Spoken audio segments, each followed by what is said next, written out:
फसल उगाई जाती है? मिश्रित कृषि। मिश्रित कृषि में भूमि का उपयोग भोजन व चारे की फसलें उगाने और पशुधन पालन के लिए किया जाता है। यह यूरोप, पूर्वी संयुक्त राज्य अमेरिका, अर्जेंटीना, दक्षिण पूर्वी ऑस्ट्रेलिया, न्यूजीलैंड और दक्षिण अफ्रीका में प्रचलित है। रोपण कृषि अर्थात प्लांटेशन एग्रीकल्चर। रोपण कृषि, यहाँ एक ही फसल बहुत बड़े पैमाने पर उगाई जाती है, जैसे चाय, कहवा, काजू, रबड़ अथवा कपास। रोपण कृषि के मुख्य क्षेत्र विश्व के उष्णकटिबंधीय प्रदेशों में पाए जाते हैं। मलेशिया में रबड़, ब्राजील में कहवा, भारत और श्रीलंका में चाय इसके कुछ उदाहरण हैं। उत्पाद को कारखानों में प्रोसेस किया जाता है। उदाहरण जैसे चाय की पत्तियों से चाय तैयार की जाती है। मुख्य फसलें। खेती तो किसान कर रहे हैं, लेकिन किन फसलों की खेती कर रहे हैं, क्यों कर रहे हैं, यह जानना आवश्यक है। आइए आगे यही समझते हैं। फसलें बहुत ही आवश्यक है। हम सब काम कर पा रहे हैं क्योंकि हमारे अंदर एनर्जी है। यह एनर्जी कहाँ से आती है? जब हम खाना खाते हैं। और खाना कहाँ से आता है? पेड़ पौधों से। तो पौधा एक बहुत बड़ा सोर्स है खाने का। विभिन्न प्रकार की फसलें उगाई जाती हैं ताकि लोगों की खाने की जरूरतों को पूरा किया जा सके। फसलें। विभिन्न प्रकार की फसलें लोगों की आवश्यकता की पूर्ति के लिए उगाई जाती हैं। कच्चे माल की आपूर्ति के लिए फसलें उगाई जाती हैं। उदाहरण के लिए मान लो बिस्किट ही बन रहा है, तो वो कैसे बनेगा? आटे से या मैदे से? आटे के लिए गेहूं उगानी पड़ेगी। तो इस तरह से पेड़ पौधे या फसलें कच्चे माल की आपूर्ति करते हैं। जैसे चीनी बनाने के लिए गन्ना उगाया जाता है। मुख्य फसलें जिनके विषय में हम चर्चा करेंगे: गेहूं, चावल, मक्का, मिलेट, कपास, पटसन, चाय, कॉफी। चावल यह संसार की मुख्य खाद्य फसल है। यह उष्णकटिबंधीय और उपोष्णकटिबंधीय प्रदेशों का मुख्य आहार है। चावल के लिए उच्च तापमान, अधिक आर्द्रता एवं वर्षा की आवश्यकता होती है। चीन संसार में सबसे अधिक चावल का उत्पादन करता है। इसके बाद भारत, जापान, श्रीलंका और मिस्र हैं।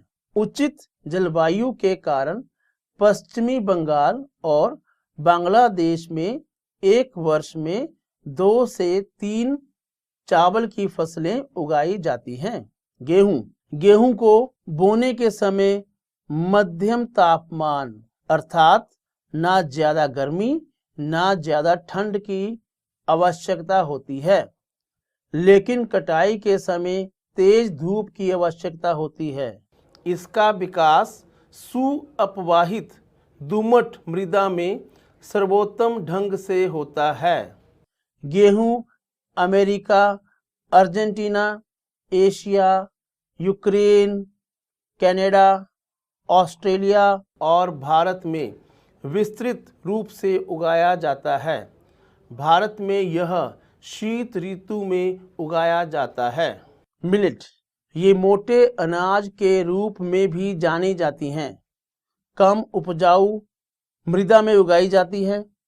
मिलेट को कम वर्षा और उच्च से मध्यम तापमान तथा धूप की आवश्यकता होती है।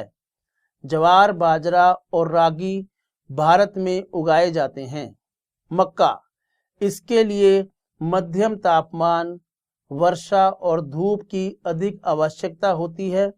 इसे सुअपवाहित उपजाऊ मृदा की आवश्यकता होती है। मक्का उत्तर अमेरिका, ब्राजील, चीन, रूस, कनाडा, भारत और मैक्सिको में उगाई जाती है। कपास, इसे फाइबर क्रॉप भी कहते हैं, एक ऐसी खेती जिससे धागा बनाया जाता है और धागे से फिर कपड़ा बनाया जाता है। कपास उगाने के लिए अधिक तापमान, हल्की वर्षा की आवश्यकता होती है। कपास को 200 से 210 दिन तक पाला रहित दिन और तेज चमकीली धूप की आवश्यकता होती है। यह काली और जलोढ़ मृदा में सर्वोत्तम उगती है। चीन, संयुक्त राज्य अमेरिका, भारत, पाकिस्तान, ब्राजील और मिस्र कपास के अग्रणी उत्पादक हैं। यह सूती वस्त्र उद्योग के लिए एक महत्वपूर्ण कच्चा माल है। पटसन, इसे सुनहरा रेशा यानी गोल्डन फाइबर भी कहा जाता है। यह जलोढ़ मृदा में उगाई जाती है। कपास के विपरीत इसे भारी वर्षा और गीली जलवायु की आवश्यकता होती है, लेकिन तापमान उच्च ही चाहिए। फसल उष्णकटिबंधीय क्षेत्रों में उगाई जाती है। भारत और बांग्लादेश पटसन के दो बड़े उत्पादक हैं। कॉफी, इसके लिए गर्म तथा नम जलवायु की आवश्यकता होती है। इसकी खेती अधिकतर ढलान वाले क्षेत्रों में की जाती है, क्योंकि कॉफी की खेती के लिए गीली मिट्टी चाहिए लेकिन खड़ा पानी नहीं चाहिए। इसलिए पर्वतीय ढलान वाले क्षेत्रों में इसकी खेती की जाती है। ब्राजील में सबसे अधिक कॉफी उगाई जाती है। इसके पश्चात कोलंबिया और भारत है। चाय, बागानों में उगाए जाने वाली एक पेय फसल है। इसकी पत्तियों की वृद्धि के लिए ठंडी जलवायु और वर्ष भर समवितरित अर्थात थोड़े थोड़े समय बाद वर्षा की आवश्यकता होती है। इसके लिए लूमी सॉइल और कम ढलान की आवश्यकता होती है। पत्तियों को इकट्ठा करने के लिए बहुत सारे मजदूरों की आवश्यकता होती है। कीनिया, भारत, श्रीलंका, चीन में अच्छी किस्म की चाय उगाई जाती है। बच्चों, हमारा अगला टॉपिक है कृषि का विकास। सबसे महत्वपूर्ण प्रश्न यह है कि कृषि का विकास होता क्या है। बढ़ती जनसंख्या की बढ़ती मांग को पूरा करने के लिए कृषि के उत्पादन को बढ़ाने के लिए किए गए प्रयासों को कृषि विकास या एग्रीकल्चरल डेवलपमेंट कहा जाता है। यह कई तरीकों से प्राप्त किया जा सकता है, जैसे बोए गए क्षेत्र में विस्तार करके, बोई जाने वाली फसलों की संख्या बढ़ाकर, सिंचाई सुविधाएं और अच्छे बीजों का प्रयोग करके। बड़े क्षेत्र में मशीनों द्वारा खेती करना भी कृषि विकास का एक हिस्सा है। कृषि का मुख्य उद्देश्य खाद्य सुरक्षा को बढ़ाना है। कृषि का विकास संसार में अलग अलग ढंग से हुआ है। अधिक जनसंख्या वाले विकासशील देश अधिकतर गहन कृषि करते हैं। वहीं बड़े क्षेत्रों में खेती व्यापार की दृष्टि को ध्यान में रखकर की जाती है, जैसे अमेरिका, कनाडा और ऑस्ट्रेलिया। बच्चों, अब हम दो फार्मों, एक भारत और दूसरे संयुक्त राज्य अमेरिका के वस्तुस्थिति अध्ययनों की सहायता से विकासशील और विकसित देशों की कृषि के विषय में जानेंगे। भारत का एक फार्म। एक विकासशील देश में किसान की स्थिति का वर्णन है। मुन्ना लाल आदिलाबाद गांव का रहने वाला है, जिसके पास 1.5 हेक्टेयर का छोटा फार्म है। साल में 2 फसलें उगाता है। वह कृषि संबंधी सलाह मित्रों, घर के बड़े या सरकारी कृषि अधिकारियों से लेता है। खेती के लिए ट्रैक्टर किराए पर लेता है। पानी के लिए नलकूप की व्यवस्था है, जिसके लिए किराया देकर वह खेत की सिंचाई करता है। उसके पास 2 भैंस तथा कुछ मुर्गियां भी हैं। पास के शहर में एक सहकारी भंडार में दूध बेचता है। कभी कभी कृषि के लिए बैंक से ऋण भी लेता है। उसका परिवार उसके काम में पूरा सहयोग देता है, लेकिन भंडारण की सुविधा ना होने के कारण उसे फसल कम दामों पर बेचनी पड़ती है। इसके लिए सरकार ने कुछ सुधार कार्य किए हैं। अब हम अमेरिका के एक फार्म के विषय में चर्चा करेंगे। संयुक्त राज्य अमेरिका का एक फार्म, वहां बड़ा फार्म साइज है। किसान अधिकतर खेतों में ही रहते हैं। सामान्यतः मक्का, सोयाबीन, गेहूं और चुकंदर की खेती की जाती है। आधुनिक कृषि की जाती है। उदाहरण के लिए मक्का की फसल तभी बोई जाती है जब यह निश्चित हो जाए कि मृदा में उर्वरक उचित मात्रा में है। मिट्टी का नमूना प्रयोगशाला में भेजा जाता है। पोषण जांच किए जाते हैं और जिस भी न्यूट्रिएंट अर्थात पोषण की कमी होती है उसी से संबंधित उर्वरक डाले जाते हैं। यूएसए में सारा काम मशीनों द्वारा होता है, यहाँ तक कि उसका कंप्यूटर उपग्रह से जुड़ा हुआ है, जिससे उसे अपने खेत की जानकारी मिलती रहती है। अनाज भंडारण की सुविधा भी खेत में ही है। अमेरिका में किसान एक व्यवसायी की तरह काम करता है, ना कि एक खेतीहर किसान की तरह।